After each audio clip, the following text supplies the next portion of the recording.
So let's talk about hats. Not this hat, that hat. Automakers talk about hats and platforms.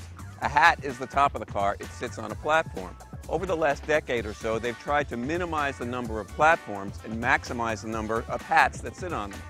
In this case, this is a Lincoln sitting on the same platform that a Ford Escape does. This is the Lincoln MKC.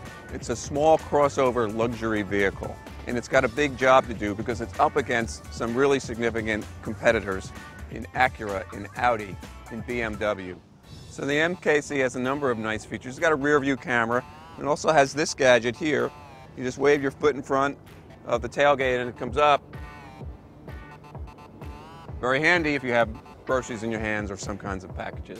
So what does this offer you? Well, for Lincoln, it's an opportunity to play in a game that it has to play in, this luxury small end of the market. This is Ford's EcoBoost engine. It's one of the best engines that Ford has, I believe.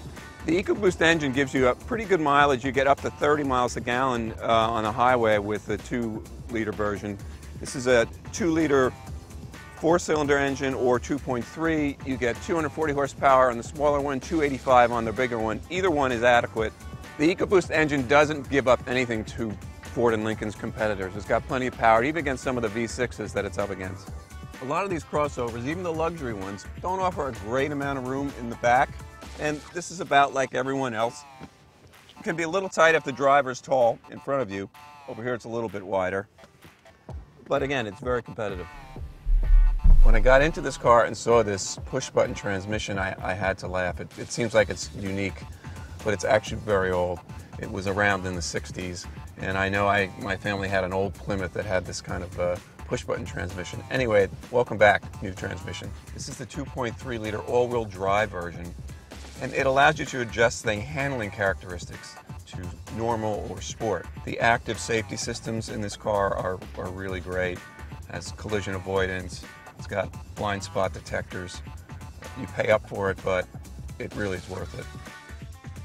So the first thing you notice when you get in this car is how quiet and smooth the ride is. It's really quite nice. And that may be a distinctive point against some of the German makers, for instance, who tend to have a stiffer ride by design. If you like a quiet, smooth ride, this is your ticket. So what does it cost to get into an MKC? Low end about $33,000 for the 2.0 liter. The top end gives you all the goodies, the moonroof, the active safety systems. The 2.3 all-wheel drive is about $44,000. What Lincoln is selling is a value that you can get all those extras for less than you can get into a Q5, for instance.